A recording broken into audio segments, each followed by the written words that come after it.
नमस्कार दोस्तों, मैं शिवम द्विवेदी आप सभी लोगों का स्वागत करता हूं आपके अपने इस यूट्यूब चैनल में जिसका नाम है इंस्पायर्ड इकोनॉमिक्स। दोस्तों, आज के इस सेशन में हम बात करने वाले हैं कि हमारे देश की फाइनेंस मिनिस्टर श्रीमती निर्मला सीतारमण ने 20,000 करोड़ रुपीस एलोकेट किए हैं डेवलपमेंट बैंक को बनाने के लिए। दोस्तों, ये आपके एग्जाम के पॉइंट ऑफ व्यू से बहुत ही ज़्यादा इंपॉर्टेंट टॉपिक है, इसलिए वीडियो को टिल एंड तक देखना। दोस्तों, यहाँ पर आप देख सकते हैं कि इंडियन एक्सप्रेस के आर्टिकल में साफ साफ लिखा गया है कि निर्मला सीतारमण ने 20,000 करोड़ रुपए एलोकेट किए हैं, वो भी किसके लिए? डेवलपमेंट बैंक्स के लिए, बोले तो डेवलपमेंट फाइनेंशियल इंस्टीट्यूशंस के लिए। दोस्तों, यहाँ पर नरेंद्र मोदी ने क्या बोला है कि हमारे देश को अगर आगे बढ़ाना है तो बेहतर होगा कि उसके इकोनॉमिक इंफ्रास्ट्रक्चर पे पैसा खर्च किया जाए, जिसमें सबसे पहले रैंक पर आता है हमारे सारे के सारे फाइनेंशियल इंस्टीट्यूशंस। और उनके लिए बजट जो तैयार किया गया है वो है इस साल का 20,000 करोड़ रुपीस। ठीक है, आगे देखिए।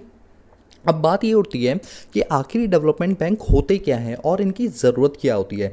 दोस्तों, सबसे पहले बात करते हैं ये बैंक्स क्या होती हैं। क्या होता है दोस्तों, जनरली जब हम कॉमर्शियल बैंक्स में जाते हैं तो क्या होता है, आम पब्लिक अपने डिपॉजिट्स को वहाँ पे जमा कराती है और ज़रूरत पड़ने पर वहाँ से लोन ले लेती है।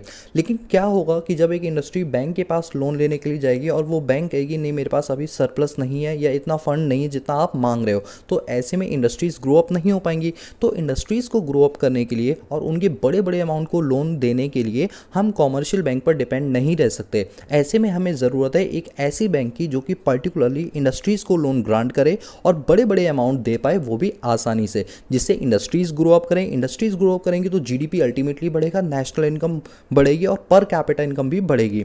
तो इस चीज़ को देखते हुए गवर्नमेंट ने क्या किया, एक ऐसा फाइनेंशियल इंस्टीट्यूशन बनाया जो कि लॉन्ग टर्म का क्रेडिट प्रोवाइड कराएगा, लेकिन ये आम जनता के लिए नहीं, ये सिर्फ और सिर्फ इंडस्ट्रीज़ के लिए है। और ये जो बैंक्स हैं ये इंडस्ट्रीज़ को कम से कम ब्याज दर पर लोन देंगी, जिससे कि फ़ायदा ये पहुंचेगा कि जो सर्कुलर फ्लो ऑफ इनकम है वो बढ़ेगा इकोनॉमी के अंदर। और ये फाइनेंशियली हेल्प करेगी सिर्फ और सिर्फ प्राइवेट सेक्टर को नहीं बल्कि पब्लिक सेक्टर को भी, मतलब ये दोनों की दोनों सेक्टर्स को कंसीडर करते हुए चलेगा। और इस बैंक का नाम क्या है? Development bank of India. ठीक है, आगे देखिए। हमारे इंडिया में क्या आज से पहले कोई डेवलपमेंट बैंक नहीं थी? जी हाँ दोस्तों, आज से पहले हमारे पास इंडिया में कई सारी डेवलपमेंट बैंक थी, आप देख सकते हैं यहाँ पर। अगर हम बात करें इंडस्ट्रीज़ की तो हमारे यहाँ पर आईएफसीआई थी, आईडीबीआई, सिडबी। और एग्रीकल्चर में बात करें तो नाबार्ड, आप जानते हो, national bank for agriculture and rural development. Export import को बढ़ावा देने के लिए एक्सिम बैंक यानी एक्सपोर्ट इंपोर्ट बैंक खोली गई थी और हाउसिंग डेवलपमेंट के लिए एनएचबी को खोला गया था। ये हमारी इंडिया में कुछ एग्जाम्पल्स हैं डेवलपमेंट बैंक्स के। बात करते हैं कि और कौन कौन से एग्जाम्पल। यहाँ पर बाकायदा लोगो भी बनाए हुए आप ध्यान से देख सकते हैं। INFCI मतलब IFCI, industrial financial corporation of India, state finance corporation, industrial development bank of India जिसे IDBI बैंक बोलते हैं, ये एपेक्स बैंकिंग इंस्टीट्यूशन है। फिर हमारा ICICI बैंक, UTI हो गया, और ये आप सारे एग्जांपल्स यहाँ पर देख सकते हैं। बात करते हैं कि आखिर हमारे देश में इन बैंकों की ज़रूरत क्यों पड़ी। तो पहली बात तो मैंने आपको पहले ही बता दिया कि ज़रूरत इसलिए पड़ी है क्योंकि एक आम जनता के साथ साथ इंडस्ट्रीज़ का भी ग्रो अप होना बहुत ज़रूरी होता है, और इंडस्ट्रीज़ को ग्रो अप करने के लिए उनके लिए एक पर्टिकुलर हमने बैंक बना दी। ठीक है, और अभी जो रिसेंटली बजट 2021 में रिलीज़ किया गया उसके अंदर साफ साफ निर्मला सीतारमण ने बोला था कि इस बार हम अपनी इंडस्ट्रीज़ को प्रमोट करने के लिए कुछ ना कुछ स्कीम लॉन्च करने वाले हैं। अब बात करते हैं कि आखिर डेवलपमेंट बैंक के ऑब्जेक्टिव्स क्या होते हैं। देखो, बेसिकली ना इन ऑब्जेक्टिव्स को पढ़ने से पहले आपके दिमाग में कॉन्सेप्ट क्लियर होने चाहिए कि डेवलपमेंट बनाए क्यों जा रहे हैं। तो अभी तक आपने जितना वीडियो देखा उससे आपको इतना तो समझ आ ही गया होगा कि इंडस्ट्रीज़ को प्रमोट करने के लिए। जी हाँ, आपने बिल्कुल सही कहा। तो सबसे पहला जो इसका ऑब्जेक्टिव है वो इंडस्ट्रीज़ की ग्रोथ करना है। दूसरा है कि बैकवर्ड एरियाज़ को किस तरीके से हम डेवलप कर सकें, हम अर्बन एरिया उन्हें बना सकें। नंबर 3 कि जब हमारे यहाँ पर इंडस्ट्रीज़ को पैसा मिलेगा तो वो क्या करेंगे, प्रोडक्ट्स बनाएंगे। प्रोडक्ट बनाएंगे तो अल्टीमेटली जो एम्प्लॉयमेंट है वो भी बढ़ेगा। Number 4 export import substitution. ये क्या है कि मेक इन इंडिया प्लान के तहत जो माल हम बाहर से पहले मंगा रहे थे, क्यों ना अब उस माल को हम खुद बनाएं। अगर हमारे इंडस्ट्रीज़ के पास पैसों की कमी है तो हम उन इंडस्ट्रीज़ को पैसा प्रोवाइड करवाएंगे, जिससे उन पैसे का यूज़ करके इंडस्ट्रीज़ क्या करेंगे, गुड्स बनाना शुरू करेंगे और मेक इन इंडिया प्लान के तहत प्रोडक्ट इंडिया में बनाएगा, जिससे एम्प्लॉयमेंट, नेशनल इनकम, जीडीपी हर तरीके से इंडिया का ही फ़ायदा होगा। Number 5 modernization and improve in technology. दोस्तों, क्या होगा कि जब हमारी इंडस्ट्रीज़ के पास पैसा होगा तो ऑब्वियस ही बात है कि वो टेक्नोलॉजीज़ अपडेट करेंगी, और अपडेट करेंगी तो ये हमारे लिए बेनिफिशियल होगा। Number 6, reduce regional imbalances. पहले क्या होता था कि हमारे यहाँ पर जैसे यूपी हो गया, गुड़गांव हो गया, दिल्ली हो गया, इनमें इंडस्ट्री सेटअप ज़्यादा होती थी, तो रीजनल इम्बैलेंसेस आ गए। कुछ जगहों को तो नेगलेक्ट कर दिया जाता है और कुछ जगहों पर ज़्यादा इंडस्ट्रीज़ होती हैं क्योंकि वो शहरों में काउंट की जाती हैं। तो ऐसा ना हो, ऐसे में हर इंडस्ट्रीज़ को अगर पैसा प्रोवाइड कराया जाएगा तो वो रीजनल क्या रूरल इलाके में भी अपनी इंडस्ट्रीज़ को सेटअप कर सकते हैं, जिसका बेनिफिट गवर्नमेंट उनको टैक्स कंसेशन देके, टैक्स में सब्सिडीज़ और रिलीफ देकर भी करती है। तो ये सारे कुछ ऑब्जेक्टिव थे डेवलपमेंट बैंक को बनाने के लिए। अब बात करते हैं कि हमारे इंडिया में डेवलपमेंट बैंक की ज़रूरत क्यों पड़ी। सबसे पहली बात यह है कि अगर कोई भी, जैसे हम बात करते हैं कि लेट सपोज कि मुकेश अंबानी को अपने जियो प्रोजेक्ट के लिए 3,000 करोड़ रुपए की ज़रूरत है। अब वो एसबीआई बैंक के पास जाती है तो एसबीआई बैंक कहेगी भाई 3,000 करोड़ तो बहुत बड़ा अमाउंट है, ये तो एक पब्लिक सेक्टर बैंक है, इसमें पब्लिक की सेविंग्स होती हैं, तो इतनी ज़्यादा थोड़ी होती है कि आप 3,000 करोड़ अभी आप मांगने के लिए आ गए, अभी रतन टाटा भी मांगने के लिए आ जाएंगे तो हम हर किसी की भरपाई नहीं कर पाएंगे। तो ऐसे में ज़रूरत थी एक डेवलपमेंट बैंक की जो उनको बड़े बड़े अमाउंट का लोन दे पाए। अब बात करते हैं कि जो छोटे छोटे बैंक होते थे, आपने नाम सुना होगा नीरव मोदी का, जो हीरो के व्यापारी है, हीरो का, डायमंड्स का, तो वो क्या करके चला गया, इंडिया से लोन लेकर भाग के लंदन चला गया। विजय माल्या की बात करें, वो भी कॉमर्शियल बैंक से लोन लेकर भाग गया। तो ऐसे में एनपीए हो जाते हैं। एनपीए का मतलब होता है नॉन परफॉर्मिंग एसेट्स। जब भी बैंक किसी भी इंडस्ट्री को लोन देती है और जब लोन की टर्मिनेशन की बात आती है, टेन्योर पीरियड पूरा हो जाता है, अगर 90 दिन तक वो पर्सन लोन का अमाउंट देता नहीं है तो उन चीज़ों को बोलते हैं एनपीए, नॉन परफॉर्मिंग एसेट्स। और ये बहुत ही एक तरह से डाउटफुल एसेट्स होते हैं कि लग रहा है पैसा डूब जाएगा। अब एनपीए को भी 3 पार्ट में डिवाइड किया गया, सब स्टैंडर्ड एसेट्स, डाउटफुल एसेट्स और लॉस एसेट्स। अगर 3 महीने से 12 महीने तक पेमेंट नहीं आती है तो उन्हें बोलते हैं सब स्टैंडर्ड एसेट्स, और 12 महीने के बाद भी अगर पेमेंट नहीं तो डाउटफुल, और जब 3 साल बाद पेमेंट नहीं आती है तो वो बन जाते हैं लॉस एसेट्स। मतलब ये तीनों की तीनों एनपीए की कैटेगरी में आती है। तो हमारे देश की जितनी कॉमर्शियल बैंक्स हैं उनका एनपीए इतना ज़्यादा बढ़ गया, इतना ज़्यादा बढ़ गया कि गवर्नमेंट, आप देख रहे हो कि जिस तरह से हमारे पास 12 पब्लिक सेक्टर बैंक थी, अब 2020 के बाद से कई सारी बैंकों को मर्ज करके सिर्फ 5 ही हमारे पास पब्लिक सेक्टर बैंक बची ताकि हम उनके एनपीओ को मर्ज कर पाएँ। तो एनपीए की हालत बढ़ जाने के चक्कर में गवर्नमेंट को डेवलपमेंट बैंक का उद्घाटन करना पड़ रहा है, ठीक है। और सबसे बड़ी बात यह है कि ये गवर्नमेंट जो है वो इंडस्ट्रीज़ को प्रमोट करना चाहती है, उनको असिस्ट करना चाहती है, और ये जो बैंक है ये टैक्स में कंसेशंस भी देंगे, कई टाइप के रिलीफ्स भी देंगे, जिससे इंडस्ट्रियलाइजेशन को बढ़ावा मिलेगा।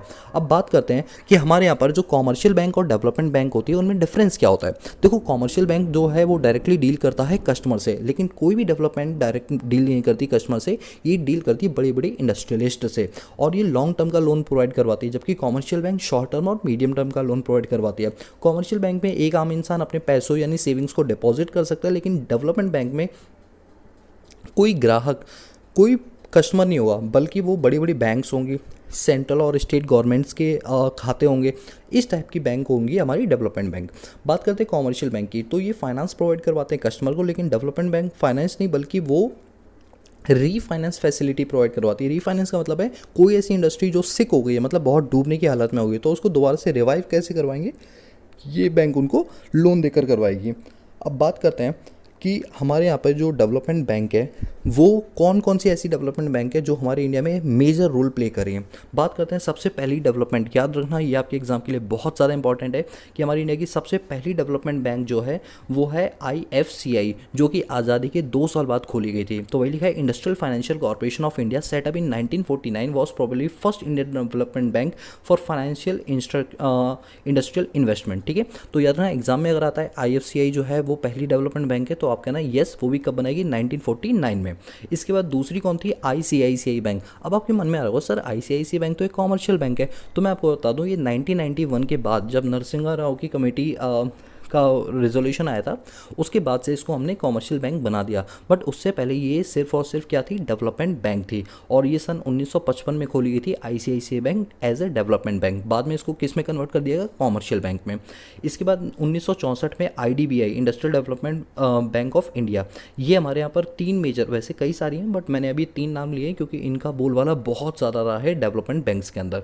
अब बात करते हैं कि आखिर हमने डेवलपमेंट बैंक क्यों मतलब लॉन्च किया। उसके पीछे सबसे बड़ा रीज़न ये है कि पहला तो आपने पढ़ी लिया एनपीए। अब एनपीए होता क्यों, क्या होता है ना, पॉलिटिकल प्रेशर्स बहुत ज़्यादा हो जाती है, बड़ी बड़ी कंपनी, जब क्या होता है कि जब चुनाव उनाव होने के लिए होते हैं तो बड़ी बड़ी जो इंडस्ट्रीज़ होती है वो उन्हें फंडिंग करती हैं, ताकि कल को जब वो लोग जीतें तो कल को लोन की ज़रूरत पड़े तो पॉलिटिकल पार्टी के प्रेशर के चलते बैंक उनको लोन प्रोवाइड करवा दे। और जब पॉलिटिकल पार्टी के प्रेशर के चलते बैंक किसी को लोन सैंक्शन कर देती है किसी इंडस्ट्रियलिस्ट को, और बाद में एनपीए होने की संभावना होती है, तो वो बैंक कुछ नहीं कर पाती है। तो इन चीज़ों को रोकने के लिए भी डेवलपमेंट बैंक का इंडिया में होना बहुत ज़रूरी है। और नरसिंहा राव की कमेटी के तहत 1951 के बाद इसको रोक दिया गया। मतलब डेवलपमेंट बैंक जो आज से, जब आज़ाद हुआ था ना हमारा देश, तो 1949 में पहली डेवलपमेंट बैंक खोली गई थी, बट नरसिंहा राव कमेटी के तहत इस बैंक को वहीं बंद कर दिया गया। यानी आज से 30 साल पहले हमारे यहाँ पर डेवलपमेंट बैंक हुआ करती थी, लेकिन 30 साल बाद अब हमने उनको दोबारा से खोला, क्योंकि अब हमें उनकी ज़रूरत पड़ी। तो अब एक चीज़ और सुनो कि पहले जो हमारे यहाँ पर डेवलपमेंट बैंक्स थी वो क्या करती थी, 10 से 15 साल तक का लोन दे देती थी। लेकिन अब कहा गया कि भाई लोन जो है लॉन्ग टर्म का दिया जाएगा। लॉन्ग टर्म का पीरियड है 5 साल, मतलब 5 साल तक के लिए लोन दिया जाएगा, उससे ज़्यादा के लिए लोन नहीं दिया जाएगा। तो एनपीए होने के चांसेस बहुत कम हो जाते हैं यहाँ पर। ठीक है, अब बात करते हैं कि आखिर क्या क्या चीज़ें हो रही हैं इसमें। तो भाई सीधी सी बात है कि फाइनेंस मिनिस्टर ने अभी साफ साफ बोला है कि 20,000 करोड़ तो हम आपको इस साल देंगे, और आगे चल के हम 5,000 करोड़ रुपए एडिशनली आपको देते रहेंगे। फिर बात करते हैं कि जो हमारे पास डेवलपमेंट फाइनेंशियल इंस्टीट्यूशंस हैं इनको कैसे सेटअप किया जाएगा। तो इनके सेटअप के लिए ना प्रोफेशनल बोर्ड होंगे, मतलब कोई ऐसा नहीं कि ऑटोनोमस बॉडी बना दी जाएगी। हाँ, ऑटोनोमस बॉडी भी होगी, बट इसको जो मैनेज करने वाले लोग होंगे वो बड़े प्रोफेशनल तरीके से होंगे।